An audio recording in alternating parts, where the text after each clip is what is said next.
Muy buenas tardes, señores, bienvenidos. Comenzamos Directos al Derecho como cada jueves. Recuerden que seguimos con ustedes a pesar de esos especiales taurinos por San Isidro. Qué tertulias tan maravillosas estamos teniendo con toreros de primer nivel y, por supuesto, los comentaristas mejores al pie del cañón, como siempre, con nuestros CEOs a la cabeza, quienes, aunque hoy no nos acompañen cerquita, saludamos, por supuesto, Javier Lillo, Javier Sandoval, Juan Ignacio Caña, nuestro director, en los mandos técnicos, Pedro Rodríguez. ¿Cómo estás, Pedrito? Pues muy bien, Alexia, muy buenas tardes a todos. Buenas tardes. Y nuestro director del programa, Arturo Ortiz. ¿Cómo estás, compi? Pues agotado de la semana, pero contento. Claro, y con ganas sí. de empezar. Es que este es nuestro momento. Si al final es cierto que, aunque sea trabajo que lo es y nos lo tomamos con la exigencia y el rigor que merece, disfrutamos tanto que es como al final el culmen del trabajo de la semana y la parte que de verdad nos divierte, que nos gusta y en la que somos felices. Qué suerte tenemos cuando podemos trabajar en lo que nos llena tantísimo y sobre todo con un equipazo maravilloso, también equipo técnico de Click Radio TV y Global Click Comunicación, con esas más de 108 emisoras de radio por toda España adheridas a la plataforma y televisiones convencionales por todo el territorio peninsular. Recuerden que emitimos en todas las redes sociales. Nos pueden ver también a través de YouTube, en la plataforma Amazon Music y en todos esos medios de radio y televisión convencionales de la productora que nos encabeza de Global Click. Les vamos a dar un WhatsApp porque ustedes saben que también son partícipes directos de este programa y que pueden hacernos llegar sus consultas, sus temas, sus dudas, sus curiosidades, que además tenemos consultorio para ir dando respuesta a todas esas preguntas que nos va llegando. 696-865228. 696-86-5228. Y sin más dilación, como siempre, vamos a hablar de las audiencias previas. Importante, hoy va de presentaciones de libro, porque vamos a hablar del poder de la mediación y conoceremos de qué va este título y sobre todo el mucho bien que está haciendo. Y aprovecho, y les avanzo... Que nos hablan desde México hoy. Encima, para que luego digan que no tiene este programa tintes no internacionales, mundiales. Es que no somos conscientes, claro. Antes, al final, la televisión nacional era el top, ¿no?, de las emisiones y de las emisoras en cadena, pero es que ahora estamos emitiendo a nivel mundial. Eso de que interactúen desde California, que hoy conectemos con un invitado en México, bueno, esto es maravilloso. Así que un saludo a todos, también muy en especial a las Islas Canarias, a nivel de Diámetro TV, a través de esta plataforma de radio y televisión que fielmente incorpora a sus parrillas el programa cada semana. Y lo dicho, tendremos dos invitados de primerísimo nivel, como es costumbre, pero antes los importantes, nuestros espectadores y oyentes, Arturo, que nos plantearán ese consultorio, esas preguntas para ponerles al día. Comenzamos, boletín jurídico, última hora y arrancamos.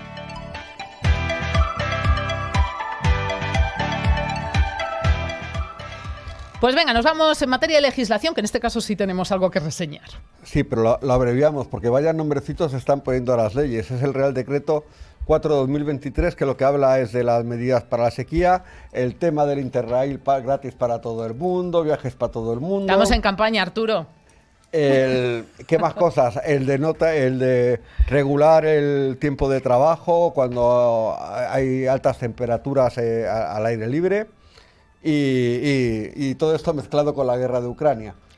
Pues vaya cóctel, vaya cóctel. Y sale un texto de 1, 2, 3, 4, 5, 6 del título del Real Decreto. Y ese es solamente el título, que no entramos en el desarrollo. Bueno, ha hecho muy buena síntesis Arturo. Si quiere más referencias, Real Decreto Ley 4/2023 de 11 de mayo, por si lo quieren consultar y leérselo en profundidad. Nosotros nos vamos a jurisprudencia, sentencias destacables que también resumimos. Empezamos por el área civil, la sentencia 1543/2023 de 19 de abril del mismo año sobre las cláusulas de indemnidad frente a los incumplimientos en caso de subcontratas. Las cláusulas de indemnidad permiten al responsable del fichero exigir al encargado del tratamiento de datos la indemnización por la exigencia de responsabilidad al responsable del fichero por sanciones derivadas de incumplimientos de la normativa por el encargado del tratamiento, pero no por sus propios incumplimientos. Y nos vamos al ámbito penal con la sentencia 1847 2023 de 20 de abril sobre el atenuante de dilaciones indebidas. Dice que la apreciación como muy cualificada de esta atenuante procederá siempre que la dilación supere objetivamente el concepto de extraordinaria, es decir, manifiestamente desmesurada por paralización del proceso durante varios años. También cuando no siendo así, la dilación materialmente extraordinaria, pero sin llegar a esa desmesura intolerable, venga acompañada de un plus de perjuicio para el acusado superior al propio que roga la intranquilidad o la incertidumbre de la espera, como puede ser que la ansiedad que ocasiona esa demora genere en el interesado una conmoción anímica de relevancia debidamente contrastada, o que durante ese extraordinario periodo de paralización el acusado lo haya sufrido en situación de prisión provisional con el natural impedimento para hacer vida familiar, social y profesional u otros similares que produzcan un perjuicio añadido al propio de la mera demora y que deba ser compensado por los órganos jurisdiccionales. Conmoción anímica, ¿eh? Es un término que me parece muy curioso y digno de analizar. Bueno, es lo que se llama también la pena de banquillo, es decir, la angustia por un proceso, de estar sometido a un proceso judicial durante, en el caso de la sentencia, creo que empezó en el 2011 el proceso y terminó en el 2019. Bueno, pero así suena mejor, que últimamente se rebautiza todo, ya lo sabes. Sí. Bueno, nos vamos al ámbito contencioso administrativo, sentencia 1171/2023 de 15 de marzo del mismo año sobre las maquinaciones fraudulentas, sobre recurso de revisión para poder apreciar la maquinación fraudulenta a los efectos del precepto antes citado. Estos son los requisitos: que se haya llevado a cabo una irrefutable demostración, que se ha llegado al fallo recurrido por medio de árdides, argucias o artificios dolosos e intencionados, encaminados a impedir la defensa de la otra parte. En segundo lugar, que tales maquinaciones hayan torcido erróneamente la voluntad del juzgador. En tercer punto, que la sentencia recaída sea injusta, existiendo un eficiente nexo causal entre el proceder malicioso y la resolución judicial.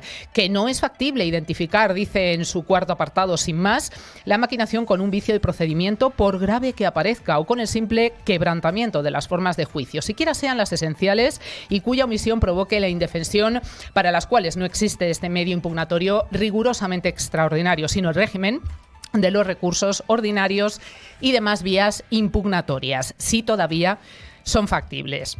Vamos al último apartado. En todo caso, necesario que la maquinación fraudulenta alegada tenga relevancia para la determinación del fallo producido en la sentencia que se recurre. De entre todos estos requisitos, interesa ahora resaltar que la apreciación de este motivo requiere la prueba irrefutable de la existencia de ardides, artificios fraudulentos o asechanzas, en virtud de los cuales hubiera sido obtenida la sentencia de su utilización en el procedimiento jurisdiccional, a que hubiese puesto fin a aquella, en términos tales que hubieran torcido erróneamente esa voluntad del juzgado. Bueno, y nos vamos a la última sentencia de lo social, interesantísima sentencia que habla sobre la prescripción de acciones, que traeremos a alguien para hablar de ella, así que no sé si Ignacio, si Alberto, que de vez en cuando nos oye, o nuestro queridísimo magistrado de la primera temporada, que tiemblen porque van a recibir una llamada para hablar de esta sentencia. ¿Qué nos habla en el ámbito social de la prescripción de acciones? Dice que, en definitiva, una interpretación acorde con el principio de seguridad jurídica y certeza que deben presidir las relaciones jurídicas permite entender que la parte demandada conoce con absoluta claridad y precisión, desde la presentación de la demanda, el no abandono por el demandante de su derecho y de las consecuencias económicas del mismo, en tanto que en aquella se está reclamando ya jurisdiccionalmente una declaración de restitución del derecho que ostentaba, así como sus consecuencias jurídicas, como la de condena al abono de lo devengado hasta el acto del juicio. Y en estos términos no es exigible al demandante que, pendiendo ya esta reclamación ante los tribunales, deba seguir reclamando al demandado ya judicial o extrajudicialmente lo que ya está pidiendo y se encuentra pendiente de sentencia. Máxime cuando ya se ha dicho que se está actualizando de lo exigible por vencido, no viene a contribuir una modificación de la propia demanda, sino una mera actualización de lo reclamado.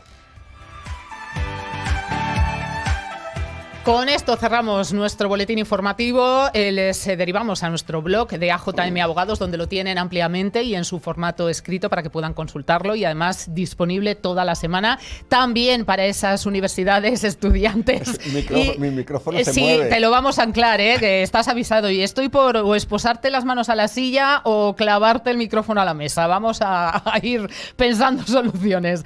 Bueno, lo dicho, AJM Abogados es despacho de profesionales multidisciplinarios Linares, que además les ofrecen pues todo tipo de asesoramiento y tratamiento en cualquiera de las áreas judiciales legislativas, con los mejores en la cabeza, Arturo Ortiz, web que además se renovó en la temporada pasada y que tiene contenido audiovisual interesante, aparte de ese blog jurídico para que ustedes lo puedan consultar y releer. AJM Abogados les pone también a disposición un teléfono 91 113 10 27, 91 113 10 27 o esa web www.ajm Abogados y la división de AOH Mediadores, que parece un trabalenguas, pero bueno, ya conocidos. Citar también a quienes colaboran con nosotros con esa ley de segunda oportunidad. Ya saben que si tienen deudas, que si todavía hay débitos que les acucian, que les tienen asfixiados a raíz de esa crisis, pues existen desde la renegociación de esas deudas hasta la condonación de las mismas, extinguiendo patrimonio, con lo cual pónganse en manos expertas porque existe solución y existe esa segunda oportunidad. No más endeudamiento. .com, teléfono 91 999 3250, 91 999 3250. Y vamos con ese consultorio, lo dicho, ustedes son los protagonistas, seguimos recogiendo sus consultas, sus preguntas, sus casos más particulares para intentar que Arturo les dé una primera aproximación, un primer consejo, también, ¿por qué no decirlo? Que hay confianza. Arturo, la primera consulta en AJM Abogados es gratuita, con lo cual que no teman en llamaros, en consultaros, en exponer la situación y en conocer las salidas. Nos dice nuestro espectador, nuestro oyente, que han vendido una deuda que tiene a un fondo buitre de los conocidos. ¿Puede cancelarlo por el importe pagado o va a haber consecuencias? Bueno, dicho de esta manera, está muy simplificado. Realmente lo que le pasa a la persona que hace la consulta es que, tenía una deuda con un banco, de repente se encuentra con una carta de una empresa que no sabe muy bien qué, diciendo que ha comprado el crédito. Y entonces, pues la gente ha oído de que puede, si el crédito está en litigio, pues pagando la cantidad que se supone que ha pagado el fondo buitre por su deuda, que muchas veces, si no es un préstamo hipotecario, a veces es un 7% de lo que debe, 8%, sí, con eso él queda liberado puede ejercitar el retracto y comprarle la deuda al banco por ese importe. La cuestión hay que decirle que en principio no, hay que tener en cuenta que la mayoría de estos créditos vienen de lo que se llama una venta en bloque, es decir, que el banco ha vendido un paquete de créditos por una cantidad a tanto alzado y por tanto no puede ejercitar el retracto de crédito litigioso. Ya el Supremo y ya la mayoría, yo creo que todas las audiencias provinciales han fijado el criterio de que en estos casos de ventas en bloque de créditos, el retracto del crédito litigioso no puede ser y que por tanto no se libera de la deuda pagando exclusivamente la cantidad que el fondo buitre o la entidad o los fondos o las entidades que se dedican a esto han pagado realmente por el crédito. Uh-huh. Bueno, por cierto, muy controvertidos los ya llamados fondos buitres per se, ¿no? Ya de por sí es un producto, bastante peculiar. Bueno, es un negocio como otro cualquiera. Bueno, los hay de muchas formas, pero bueno, estamos conectando con nuestra primera invitada. Vamos a ver si establecemos conexión a punto. Estamos con María Isabel Romero de Ávila. Está aquí, ya está llegando, la estamos viendo. Sí. Ya la tenemos. Buenas tardes. ¿Cómo estás, María Isabel? Un placer. Igualmente. Te vemos, te escuchamos y te necesitamos un montón porque vamos a hablar de un tema pues imprescindible. Las audiencias previas, paso procesal, pero que tiene lógicamente una importancia y una trascendencia porque vamos a empezar las cosas bien. De momento, además, ahora hay veces que parece que es una cosa que pasa de corrido, pero últimamente no. De vez en cuando te encuentras con jueces que te hacen un auténtico examen de la demanda y de lo que haces y de lo que quieres hacer. Y que de una buena o mala audiencia previa te puede condicionar todo el procedimiento, con lo cual no lo pasemos por encima. Por ejemplo, a los compañeros, si van al juzgado 5 de Colmenar, que sepan que van a tener... Tú haciendo amigos siempre. No, el juez me aprecia. Ah, bueno. Pero que sepan que van a tener una audiencia previa que se la tienen que llevar muy bien sabida. Ah, bueno, pues mira, eso nos parece bien, ¿no, María Isabel? ¿Qué opinión tienes tú? Totalmente. No hay mejor presentación para hablar de la audiencia previa previa que lo que comentáis Arturo y tú. La importancia de la audiencia previa es esencial porque todo lo que no hayamos modificado, subsanado o solicitado en la audiencia previa ya no lo vamos a poder hacer en el juicio ordinario, y es cierto que en los últimos tiempos detecto que los jueces se toman incluso ellos más en serio la audiencia previa, siguen más las fases de la ley de enjuiciamiento civil y nos piden explicaciones a los letrados. Por lo tanto, bueno, pues supongo que vamos a hablar de ello, por lo menos quiero dejar claro desde el principio, o clara, la importancia de ese trámite procesal y en que tenemos que llevar el pleito preparado, tanto seamos demandantes como demandados, salvo las conclusiones, y también tiene su letra pequeña la audiencia previa si se queda visto para sentencia, y los interrogatorios, las preguntas. El juicio tiene que estar preparado ya, precisamente para poder dar respuesta a las especialidades de la audiencia previa e incluso a los propios requerimientos y cuestiones del juez. Es esencial, dentro del procedimiento ordinario, tener bien preparada una audiencia previa nos puede llevar a ganar o a perder el procedimiento. Porque además, efectivamente, errores es que luego no son subsanables, que aunque luego haya un largo procedimiento por delante, hay cuestiones que ni se pueden aportar ni se pueden modificar, con lo cual vamos a entender la trascendencia de esa audiencia previa. Vamos con los conceptos básicos. María Isabel, ¿cómo la podríamos definir? Has hablado de fases que ahora además se están contemplando con más detalle. Explícanos, por favor. Bueno, la audiencia previa es una vistilla, es una comparecencia a la que van a asistir los letrados, los procuradores, las partes, por cierto, no es obligatorio que asistan, y nos va a servir, la esencia de la audiencia previa es, por un lado, verificar si es posible que las partes lleguen a un acuerdo, con lo cual, si se llega a un acuerdo, estupendo, homologamos y no se continuaría la audiencia previa. Otro punto esencial es si hay o no hay excepciones procesales que impidan la continuación del procedimiento, se tratarán y resolverán en la audiencia previa. Y una vez pasado eso, pues ya lo que es propiamente la fijación de pretensiones de las partes, posibles complementos que tengamos que hacer de la demanda, de la contestación, pues igualmente alguna subsanación que tengamos que hacer de nuestra demanda, alguna aclaración o de nuestra contestación a la demanda. Y el último pilar, que es la proposición de los medios de prueba. Y reitero, lo que no solicitemos en la audiencia previa, salvo un hecho nuevo o un hecho de nueva noticia muy justificado, no vamos a poder plantearlo en el juicio ordinario. ¿Es frecuente llegar a acuerdos en esta fase de audiencia previa?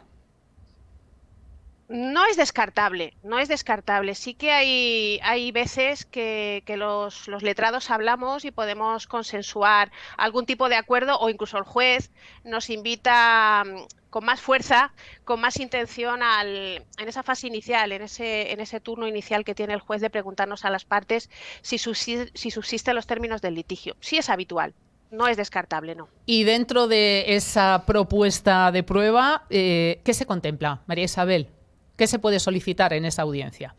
La documental siempre vamos a comenzar cuando ya lleguemos al momento de la audiencia previa de proposición de los medios probatorios. Vamos a comenzar siempre por la documental. La prueba documental, la que ya esté aportada al procedimiento, la vamos a dar por reproducida. Diremos eso de documental por reproducida. Podemos también solicitar lo que se denomina más documental, que la más documental no es solamente lo que aportemos nosotros, es decir, un documento que nosotros aportemos en esa audiencia previa con copia para el juez y para las otras partes, sino también un oficio que necesitemos, por ejemplo, de una tercera empresa, un requerimiento de documentos también a la otra parte, tal y como establece el artículo 328 de la Ley de Enjuiciamiento Civil. Es decir, en resumen, todos aquellos documentos de los que necesitemos valernos y tengan que quedar unidos al procedimiento. Interrogatorios. Luego pasaríamos a la prueba personal. Interrogatorio de la parte contraria, si realmente nos interesa, que muchas veces introducimos en nuestra instructa un poco automáticamente el interrogatorio de parte cuando hay veces que realmente no nos interesa, pero bueno, es una de las pruebas que podemos solicitar. Testificales y pericial, que sería dentro del orden de proposición de los medios probatorios, la prueba pericial iría en el último lugar. Sí, Arturo, querías tú preguntarle algo a María Isabel. Si no voy yo, porque bueno, las fases y las etapas están tan bien definidas que cabrían recursos en cada una de ellas. Sería importante conocerlos. Sí, pero vamos a ese tema de después. Sí, Marisabel, yo tengo la percepción, por ejemplo, que la prueba del interrogatorio, independientemente de que hayamos analizado o no la conveniencia, porque hay veces que para que la parte pues repita sus tesis a bombo y platillo y sin otra vez, pues muchas veces no interesa, pero hay veces que sí interesa, que cada vez los jueces son más reacios a admitir la prueba del interrogatorio. Sí. Yo también lo he detectado, estoy de acuerdo contigo, que cuando hacen la valoración y nos admiten o inadmiten, muchas veces dejan de admitir tan automáticamente el interrogatorio de parte. Sí, porque a lo mejor tienes documentos, tienes testigos, tienes incluso informes periciales y ni ellos mismos lo consideran necesario ni pertinente, ¿cierto? Y bueno, y ahí lo que pasa es que yo creo que es un gran fallo, porque a muchas partes, o sea, cuando salen de los juicios salen molestos porque dicen, es que no me han escuchado, que soy el protagonista. Y el que el juez o que el otro abogado no les pida el interrogatorio, lo sienten como una ofensa. Sí, por el es sentido verdad. de que no, al protagonista no lo han escuchado en el acto del juicio. Y no tienen en cuenta que lo hay contrainterrogatorio, que eso también hay que pensarlo. Claro, eso es. Eso Eh, es. Hombre, eso tenemos también que hacer nosotros una labor de preparación del cliente, avisarle, porque además no lo tienen claro. A veces, aunque se lo expliques. Primero, nosotros no podemos solicitar su interrogatorio. Es nuestra parte, es nuestro cliente y no podemos solicitarlo. Es facultad de la otra parte hacerlo y claro, pues estratégicamente pues pueden no solicitarlo o incluso pidiéndolo el juez decir que no. Entonces eso es algo que el cliente tiene que saber incluso desde el mismo momento en el que vamos a celebrar la audiencia previa y tenemos que informarle de las situaciones que se pueden dar allí y efectivamente cuando llegamos ya al juicio ordinario claro, nosotros vamos a poder, va a ser un interrogatorio hostil, porque le va a empezar a preguntar la otra parte. Luego nosotros le podremos introducir, cuando el juez nos dé la palabra, alguna matización, alguna aclaración, pero realmente es un testimonio hostil. Y otro punto también para que estén tranquilos, y es que nosotros cuando redactamos la demanda y redactamos la contestación a la demanda le estamos dando voz.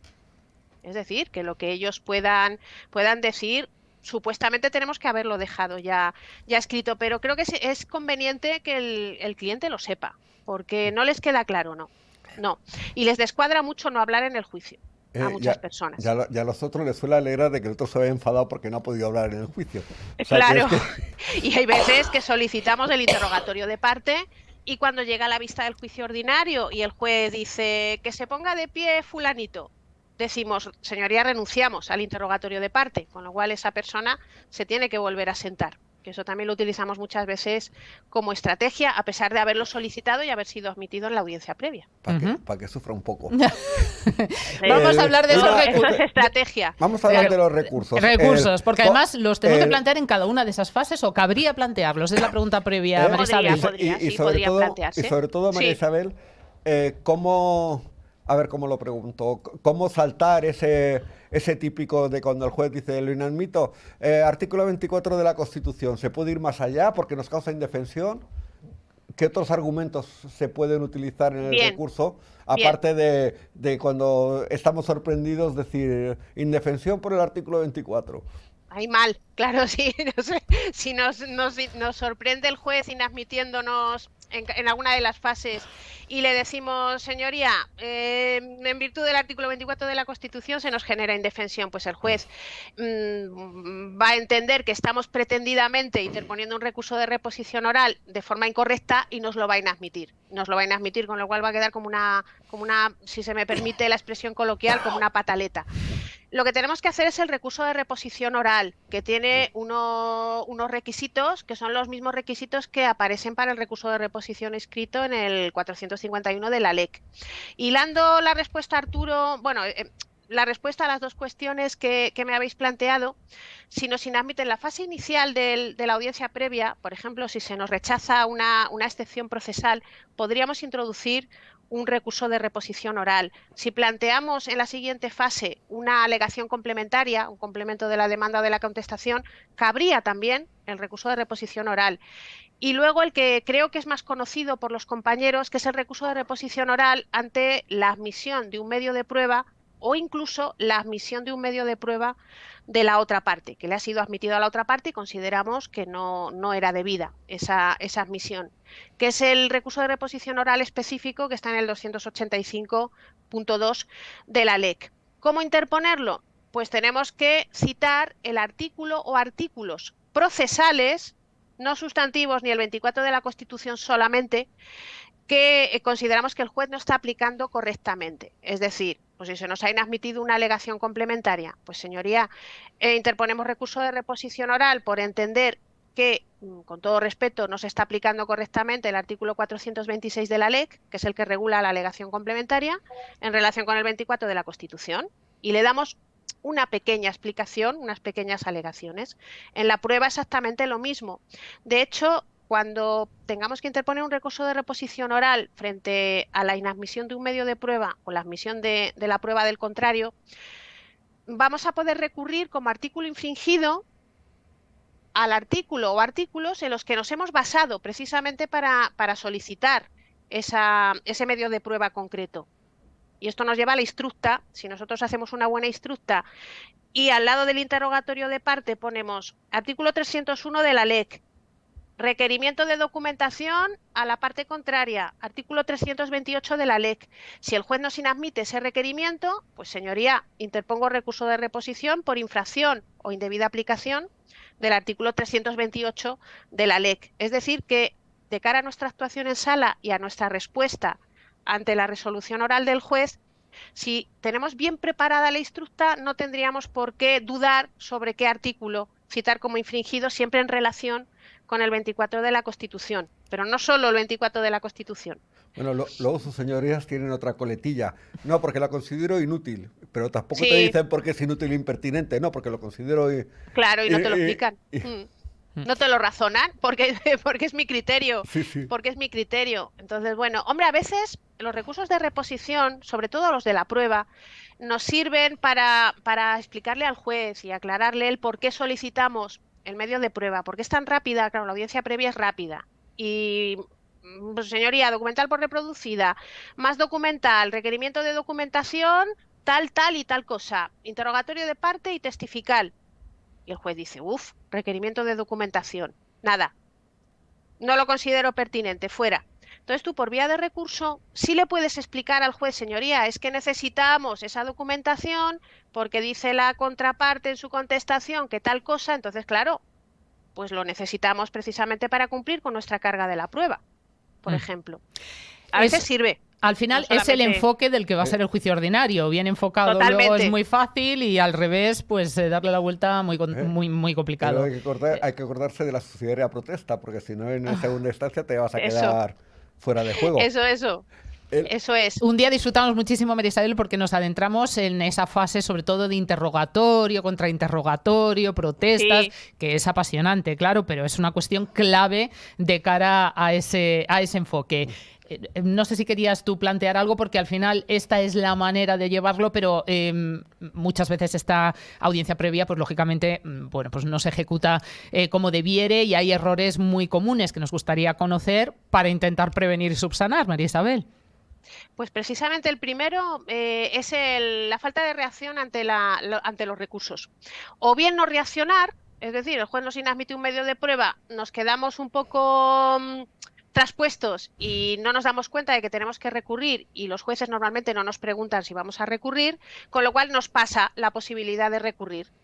Ese sería el primer fallo más común. Y el segundo, que aunque reaccionemos de cara a interponer el recurso, no lo hacemos bien. No lo interponemos bien y el juez no nos lo admite a trámite precisamente por adolecer de defectos formales. Otro fallo que puedo resaltar es que no le sacamos el jugo a la audiencia previa, por ejemplo, de cara a complementar la demanda o la contestación o aclarar o subsanar. Y ya no podemos hacerlo en el juicio. Eso es un error, es previo, realmente es previo, es de la preparación previa a la audiencia previa, pero sí detecto que no la exprimimos bien, la audiencia previa. Hay un poco la concepción de que es casi la introducción del procedimiento cuando a lo mejor es la clave del mismo, ¿no? Es que es la base, hay que tenerlo muy claro.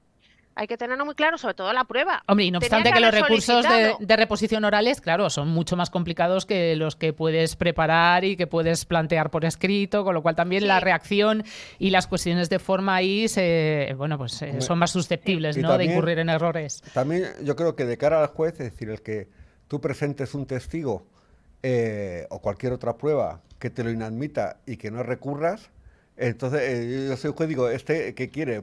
¿Pasar aquí el tiempo en sala o si es tan importante que lo propone, no pelea Claro. porque... Claro, no nos deja en buen lugar. No nos deja en buen lugar porque el juez va a decir, bueno, pues si era importante para usted, recurra, porque claro, sí lo puede pensar y no nos deja en buen lugar. No habría una buena preparación de la audiencia previa desde la perspectiva procesal. De todos modos, como recomendación que lanzo desde aquí, llevemos en la instructa un esbozo de recurso de reposición. Lo que es la coletilla, llevarla preparada. Ujú. El adelantarnos, ¿no? Si por si acaso, Claro, al final, claro, claro, porque lo vamos a tener ahí y nos va a servir de arranque. Le añadimos el artículo infringido en relación con el 24 y, hombre, siempre le vamos a saber dar una explicación al juez, porque ¿quién mejor que nosotros sabe por qué hemos pedido esa testifical? ¿Qué utilidad tiene esa testifical o ese documento o lo que sea? Además te miran de otra manera, ¿eh? Porque Sí. lo normal es el artículo 24, pero cuando ya le citas artículos o dos o Procesales. tres, Totalmente. aunque te los hayas inventado, ¿eh? Pero ya es otra... Hombre, ya- es que es otra, claro, es que da una imagen de persona, de abogado o abogada que se lo ha preparado, que controla el procedimiento, claro que sí, totalmente de incluso acuerdo. puede condicionar subjetivamente al juez. Una buena audiencia previa de una parte al final predispone de una manera mucho más positiva que cuando se pasa de soslayo por él. Bueno, lo que pasa es que ya con tantas huelgas y tal, desde que la audiencia previa hasta que celebras el juicio ya ni se acuerda de tu cara, salvo que estés ahí todo Bueno, los días. ese es otro tema. Ya se han anunciado Ese es de otro tema, funcionarios, magistrados. fastidiado, Sí, pero sí. mucho. Claro, las porque hay- dilaciones de tiempo al final, pues claro, hay mucha información que por el camino Se te van años, se te van desvirtúa. años. Entonces, al final, claro, pues perdemos hasta nosotros a veces la perspectiva y tenemos que estar continuamente recordando el asunto, pues es que entre una audiencia previa y un juicio que te pasen, por ejemplo, 2 años. Pero bueno, eso es otro tema, efectivamente. Que es el- por eso Grave, dedicar un grave y monográfico. complicado, pero es otro No tema. afecta a la rentabilidad porque es decir, que cuando ya si has pasado 2 o 3 meses, te lo sabes de memoria, pero es que cuando ha pasado un año es que te tienes que volver a estudiar absolutamente Entero. todo de nuevas. Anda, que ahora con las Entero. suspensiones y las nuevas citaciones, pues, que todos estamos preparando Pero, los juicios claro, 2 y 3 en veces la el audiencia mismo. previa, repasar si es el juicio ordinario, ya tenemos celebrada la audiencia previa, repasar la grabación, porque aunque tomamos notas, pero tienes que repasarte la grabación, que por cierto, otra recomendación, pidamos siempre la grabación de la audiencia previa, que eso siempre nos va a ayudar para el juicio ordinario o incluso, oye, para vía de recurso. Ujú. Que no, Por tanto- no siempre se acostumbra, pero efectivamente es buena tenerlo en los despachos. Recomendación basada en la experiencia pura y dura. Bueno, que está claro y contrastada que es muchísima. María Isabel, nos has ayudado mucho. Seguiremos trabajando en ello y tratando de mejorar, Gracias. pero por lo menos creo que sí Gracias. hemos transmitido y concienciado de la importancia de esta instructa, de esta instrucción, de esta fase previa de la audiencia, con lo cual, bueno, pues empecemos a trabajar a fondo desde el comienzo. Muchísimas gracias, María Isabel A Romero de vosotros, Ávila. Ha sido un placer. Toledo Romero de Ávila. Toledo. Ah, Toledo, Ese apellido muy largo. es que Romero, es que te has equivocado Toledo con la Romero invitada de no, la semana perdona. pasada, que era Romero. Mira, ahora me vas a hacer hacerlo. Es que Arturo tiene, para que lo vean y vamos a ponerle una nota de humor, tiene 2 costumbres. No dejar de tocar el pie de micro, con lo cual nos vuelve locos acústicamente aquí a todo el plato, y cambiar los apellidos a todos, ¿eh? O sea, que no es personal. Es que lo mío es muy largo. No es Entre el contra nombre y ti. los apellidos es muy largo. Así que Gracias. ningún problema. Pues ya No, a está, vosotros, tienes que a volver vosotros. más veces, María Isabel, y así ya, bueno, no. Encantada. No, ya la segunda vez que viene. No, pero más, porque no voy a citar a quién. Te has dado cuenta que le has variado el primer apellido durante 3 años que lleva colaborando asiduamente con nosotros. Nada más. Ya un día nos dijo de modo anecdótico. Bueno, así, a modo de información, que sepáis que A don Leopoldo, experto en arbitraje. es Sánchez, no Pérez.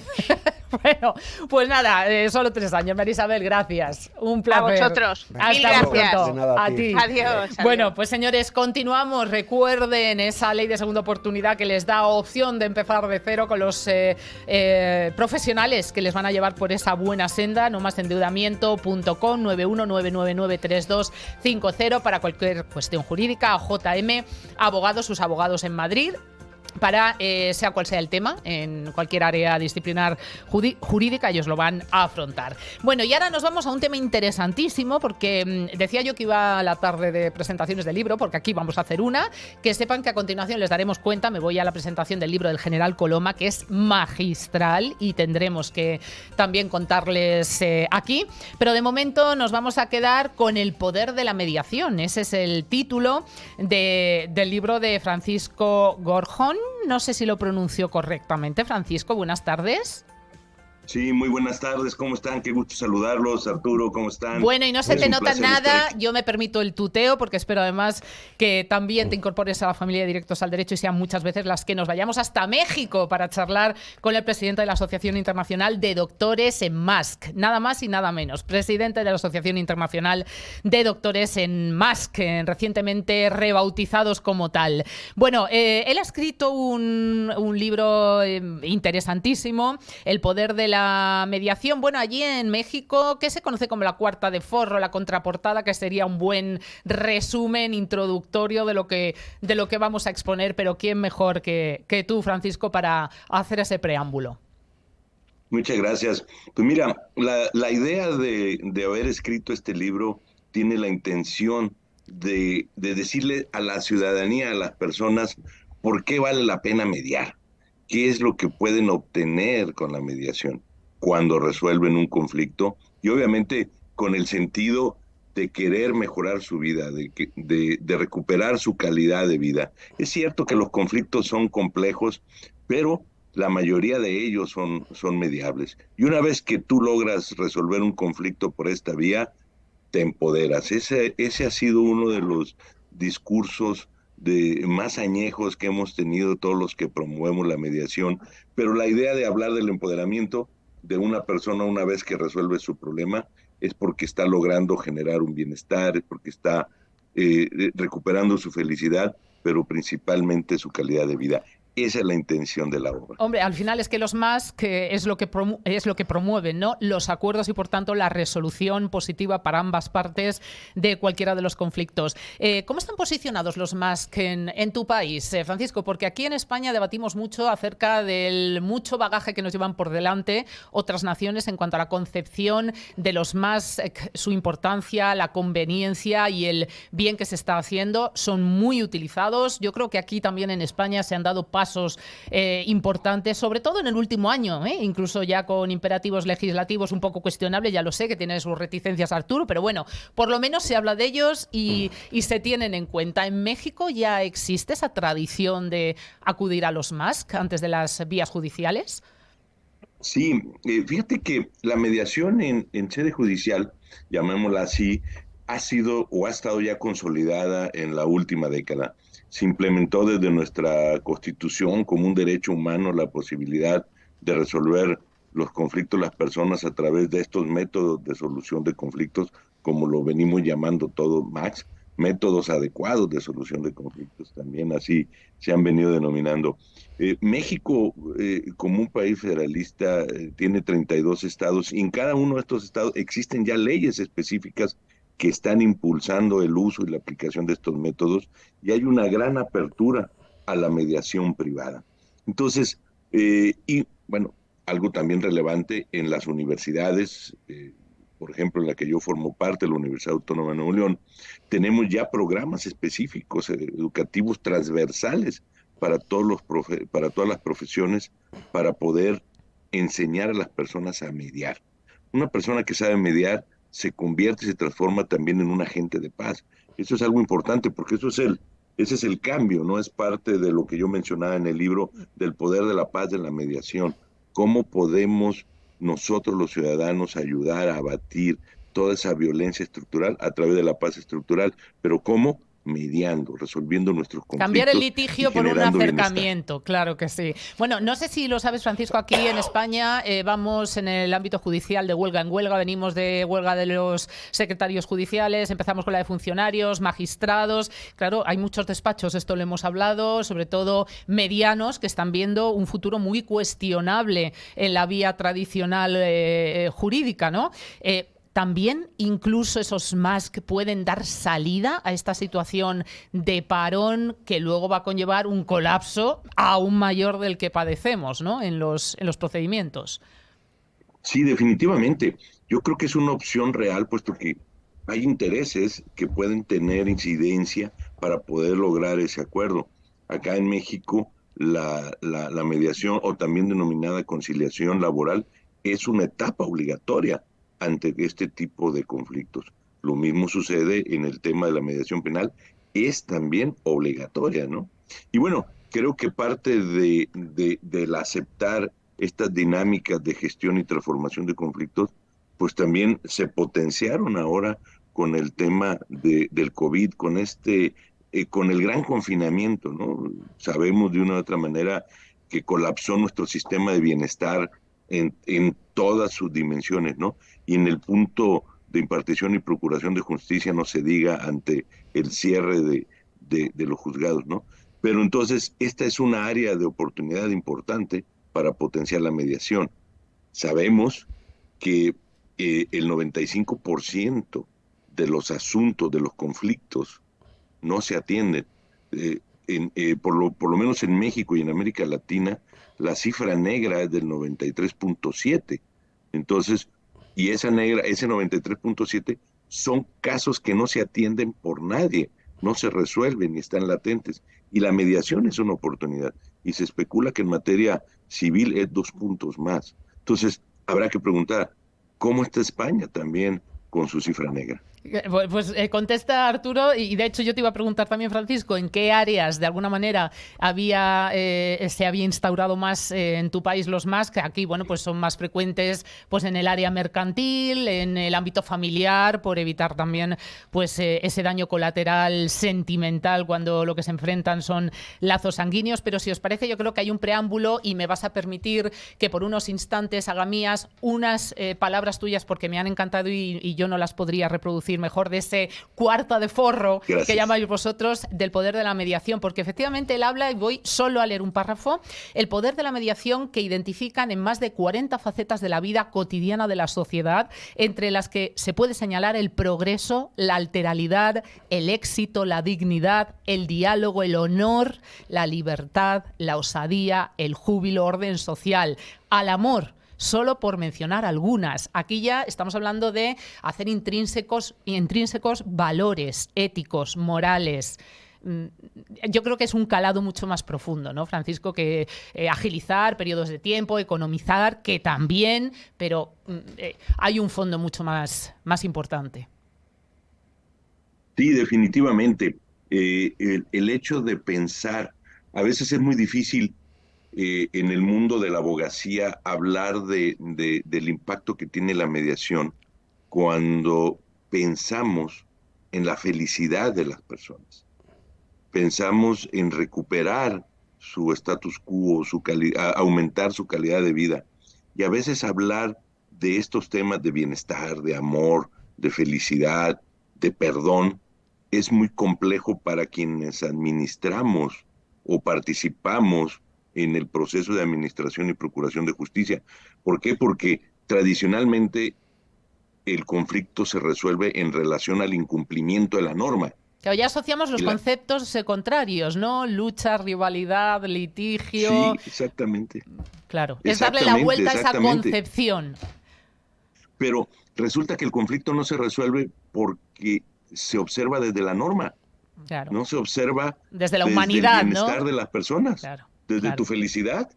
O sea, la felicidad de nosotros tres es diferente, pero si la respetamos puede estar y podemos coincidir. pero la norma la norma no está diseñada para ello. Es que nos Claro, es una norma automatizamos general. mucho, Francisco, que ya no somos procedimiento 632/2023. Hay personas con nombres, apellidos, situaciones, sentimientos, circunstancias y contextos muy diferentes detrás, ¿no? Y a lo mejor si humanizamos mucho ese entendimiento, llegamos un poco a entender el poder de la mediación como lo haces tú y que nos ha parecido tan bonito. Fíjate, Alicia, el otro día leí una estadística que ya en Estados Unidos el 93% de los conflictos personales que se llevaban a mediación acababan en acuerdo. O sea, fíjate, o sea, la importancia de que un conflicto personal con tu mujer, con tu mujer o con tus hijos o con tu vecino acabe con gente con la que necesitas, aunque mala, pero mantener una relación, acabe en un acuerdo entre las partes, lo que significa para que tu vida a un futuro mejore.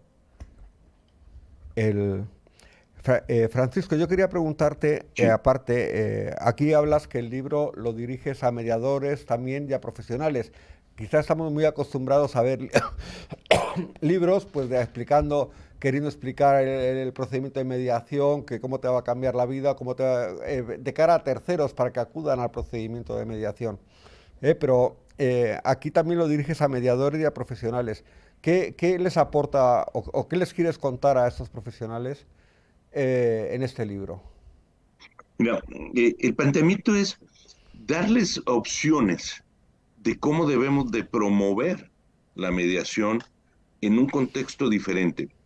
Los mediadores no hablamos el idioma de la sociedad, no nos entienden, ¿sí? Las personas no nos entienden cuando les vendemos la mediación, pero si de repente les hablamos, imagínate que a un empresario, cuando vamos y le queremos vender la mediación, tradicionalmente le decimos, va a resolver usted su problema y le va a costar menos. ¿Qué estamos haciendo? Lo estamos revictimizando. A nadie le gusta que le recuerden un problema y además que tiene que pagar por él. Pero si le decimos, usted va a ser más productivo una vez que se ponga de acuerdo, va a recuperar su competitividad. Entonces, productividad y competitividad son conceptos que el empresario entiende. Bueno, lo presentas también con un concepto que me parece tan preciso, unión de sinergias. En vez de enfrentarlas, vamos a sumarlas. Exactamente, exactamente. Entonces, imagínate hablarles de fidelización a las personas. ¿Qué hacen las grandes empresas con sus clientes? Buscan y generan esquemas de fidelización. Y la mediación es una vía para generar fidelización, no solamente con la familia, sino con los empleados, con tus clientes, con tus socios, cuando resuelves el conflicto. Empoderas. A eso voy yo con el tema de que les da esa fuerza de empoderamiento a las personas, los hace recuperarse, los hace sentirse más dignos, los hace sentirse mejores personas. Pero eso no lo explicamos a nuestros potenciales clientes. Son valores intangibles. Hace unos años se escribió otro libro sobre los valores intangibles de la mediación y esto, digamos, es una evolución cuando hablo de estas 40 facetas, ¿sí? Pero hace que los mediados podamos convertirnos en agentes de cambio. Por eso hablo también de los agentes de paz. Hablarles en esa idea o en ese sentido a las personas va a hacer que nos comprendan y van a hacer que quieran mediar, porque el problema de la mediación en este momento que tenemos en Iberoamérica es que los mediadores no tenemos clientes, porque no saben que existimos. No sabe la ciudadanía que tiene la posibilidad de mediar y de resolver sus conflictos en razón de sus propios intereses. ¿Por qué? Porque los abogados nos hemos dado la tarea de construir leyes. España las tiene, México las tiene, pero resulta que, y vuelvo a insistir, el 95% de la población es ignorante de las leyes. Y en eso hemos ubicado nuestras estrategias de promoción y difusión. Por eso no pasamos de ese mismo porcentaje. Entonces, si nosotros nos subimos a la mediación en políticas de bienestar o las ubicamos en el tema de considerarla una innovación social, le vamos a dar un matiz diferente, le vamos a permitir a la sociedad que entienda. Tú le puedes hablar a cualquier persona de felicidad y decirle, una vez que usted arregle su conflicto, va a ser más feliz. Todo el mundo entiende lo que es felicidad, pero ¿Cuántas personas entendemos que es un pacta sunt servanda? ¿Qué entendemos cuando le decimos es que el acuerdo de mediación es vinculante, es cosa juzgada formal? Nada más nos entendemos nosotros tres. Y a veces, ni siquiera yo a veces termino de entender cuándo es formal y material la cosa juzgada.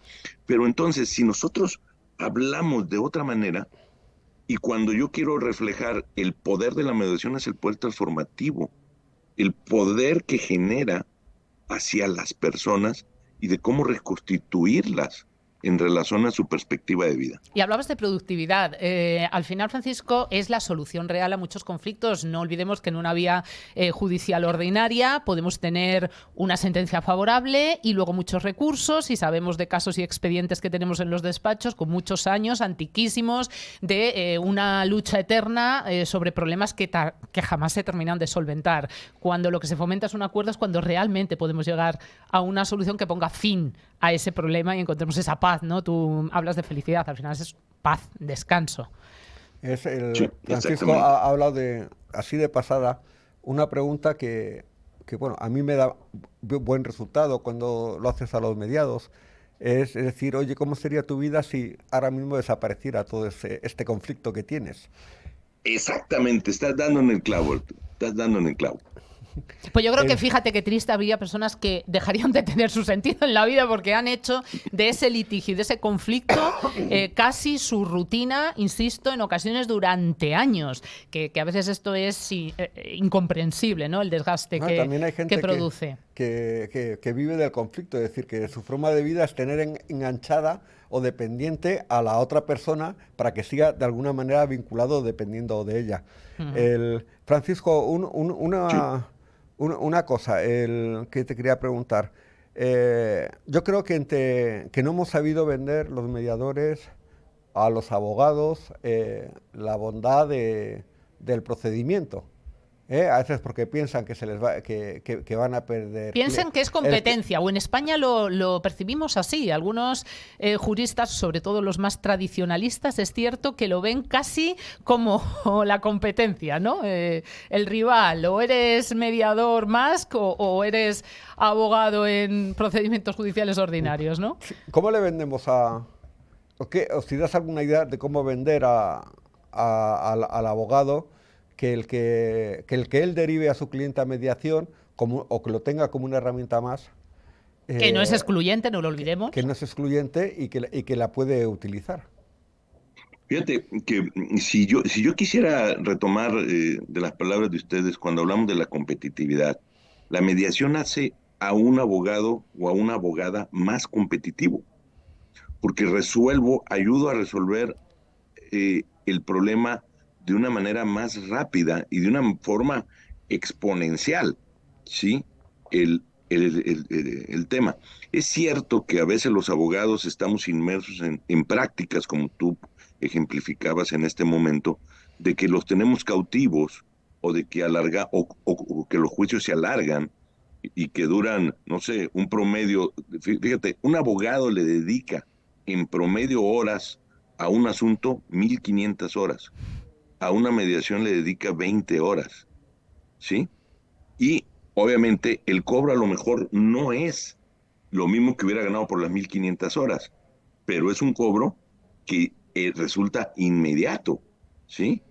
Y que de una u otra manera vas resolviendo. Entonces, el ser o bajo un concepto de abogado moderno o de un abogado competitivo, de un abogado productivo, es el ayudar a resolver y tener a clientes satisfechos, porque las expectativas con las cuales un cliente entra en un juicio y cuando termina al pasar de los años, pues la expectativa es total y completamente diferente.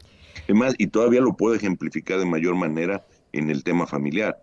El tema familiar, conflictos familiares, representa casi el 40% de la carga de trabajo de los tribunales, pero es el área con mayor número de desacatos que existe. ¿Por qué? Porque la solución no es una solución de las personas, es una solución del juez. Entonces, ningún abogado puede asegurar cuál va a ser el destino final de la resolución del conflicto cuando te vas por la vía judicial. No tenemos la capacidad porque dependemos de terceras personas para que lo decidan. Yo voy a litigar, yo voy a convencer, pero a fin de cuentas la decisión viene de una tercera persona.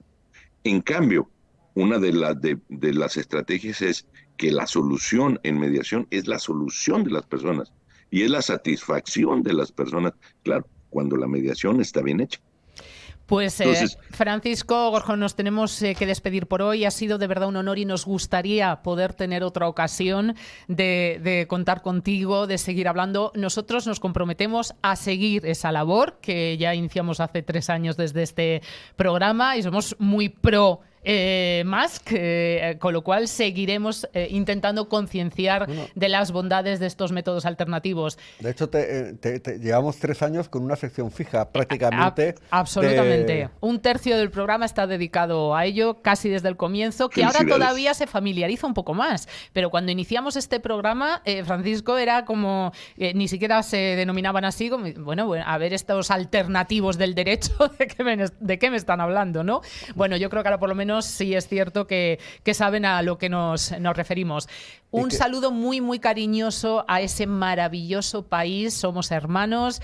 Personalmente tengo familia en tu tierra, en tu bellísimo México, con lo cual mi cariñoso saludo para todos vosotros, mi admiración y que esperamos de verdad estar así de cerquitas, ya que tenemos los medios digitales modernos y nos permiten estas conexiones con más frecuencia. Es que el libro merecía la pena. Mucho, mucho. Y la presencia de Francisco, bueno, ha sido el broche de oro y un lujo para el programa. Gracias.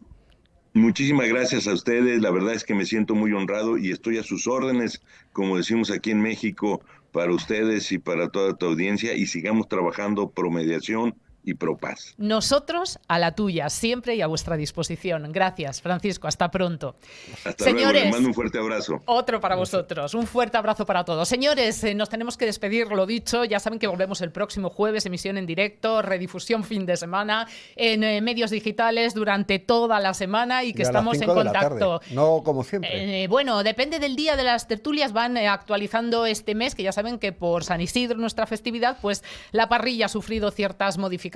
Pero les vamos dando cuenta de todo ello. Señores, muchas gracias por habernos acompañado. Nosotros nos volvemos a encontrar el martes en Todos a la Fuga, el jueves en Directos al Derecho y en Sendos Actos, de los que también les trasladaremos interesante información. Ha sido un placer, pasen muy buena tarde y como nos ha dicho nuestro último invitado, sean felices.